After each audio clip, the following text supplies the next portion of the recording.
दोस्तों आज की वीडियो में हम जानेंगे कि HTML में फॉर्म्स क्या होते हैं और इनपुट टैग क्या होता है। और इसी के साथ हम इस वीडियो में हम HTML में बटन्स कैसे बनाए जाते हैं ये भी जानेंगे। तो मैंने अभी फ़िलहाल यहाँ पे अपना लाइव सर्वर यहाँ पे ओपन किया हुआ है, जैसे कि आप यहाँ पे देख सकते हैं।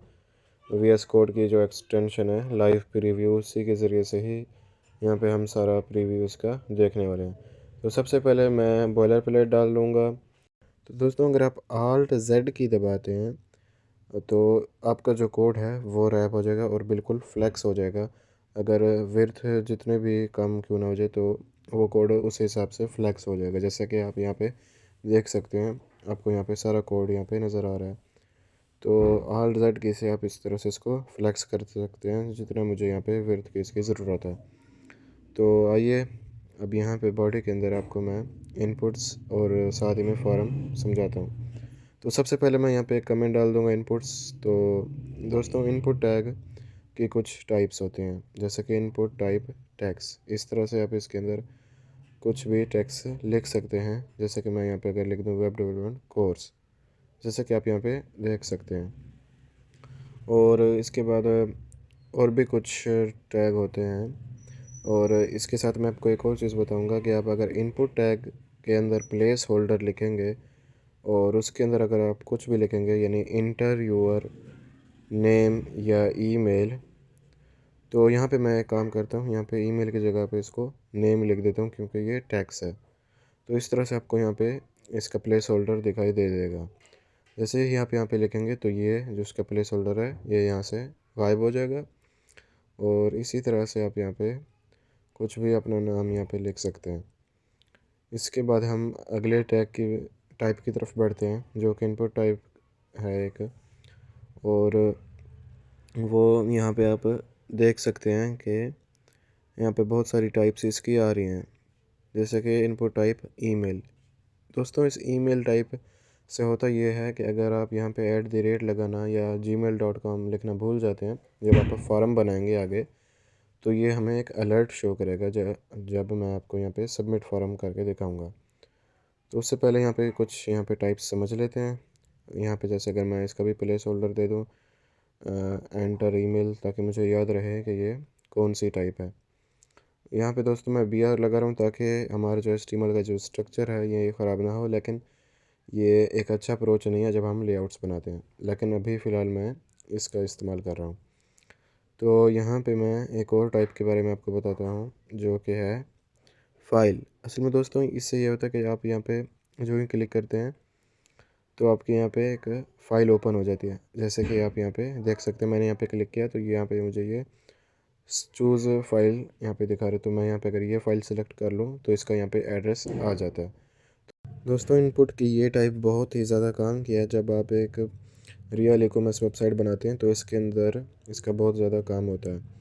तो उसके बाद हम एक और इनपुट टाइप को देखते हैं, जो कि है इनपुट टाइप रेडियो। जैसे कि आप यहाँ पे देख सकते हैं एक ऑप्शन की तरह यहाँ पे डॉट बन गया। तो ये भी हम अक्सर इस्तेमाल करते हैं जब हमने कोई साइन अप पेज बनाना होता है। तो इसके साथ अगर मैं एक और BR लगा दूँ तो यहाँ पे ये एक स्ट्रक्चर वे में आ जाएगा। और इसी तरह से अगर मैं इसको डुप्लीकेट इसके बना दूँ इस तरह से 3, तो आप यहाँ पे इसको अच्छी तरह से समझ सकेंगे कि ये एक किस्म के ऑप्शंस हैं, जैसे आप यहाँ पे देख सकते हैं। तो फ़िलहाल अभी मैं यहाँ पे इसी तरह से आपको ये टाइप्स दिखा रहा हूँ। बाद में हम इनका इस्तेमाल भी करना जानेंगे कि किस तरह से इनको हम इस्तेमाल कर सकते हैं। तो उसके बाद कुछ और भी टाइप्स होते हैं जो हम अपने HTML के अंदर लगाते हैं। तो अभी मैं यहाँ से ये जो 2 इनपुट टाइप हैं ये हटा देता हूँ और यहाँ पे अगली इनपुट टाइप हम देखते हैं, जो कि है चेक बॉक्स। दोस्तों यहाँ पे आप जैसे देख सकते हैं कि टिक का निशान आ गया जब आप इस पर क्लिक करते हैं। ये अक्सर आपने देखा होगा कि जब हम किसी की टर्म्स या पॉलिसी जब एक्सपेक्ट करते हैं तो इस तरह से एक चेक बॉक्स बना होता है। तो और भी कुछ इनपुट टाइप हैं, जैसे कि यहाँ पे डेट है। तो ये भी आपने साइनअप पेज में देखा होगा कि जब आप किसी वेबसाइट पे साइनअप करते हैं तो इस तरह से ये आपकी डेट ऑफ बर्थ जिस तरह से पूछते हैं, तो इस तरह से आपको ये कैलेंडर यहाँ पे शो हो जाता है जब आप इनपुट टाइप डेट लगाते हैं। तो दोस्तों और भी एक इसी तरह का एक इनपुट है, यानी उसकी एक टाइप है जो कि है कलर। आप यहाँ पे देख सकते हैं। तो जैसा कि आप यहाँ पे देख सकते हैं कि एक ब्लैक बॉक्स बन गया और यहाँ पे आप कोई भी कलर चूज़ कर सकते हैं। तो ये भी कभी कभार इस्तेमाल हम कर लेते हैं। जैसे कि आप यहाँ पे देख सकते हैं, अगर मैंने यहाँ पे रेड कलर चूज़ किया तो यहाँ पे मुझे इसका ये रेट बता रहा है। इस तरह से ये आगे हम CSS में जानेंगे कि ये क्या होता है। तो इसी तरह से आप यहाँ पे इनपुट टैग्स का इस्तेमाल कर सकते हैं। और इसके बाद एक और टाइप है इनपुट टाइप पासवर्ड।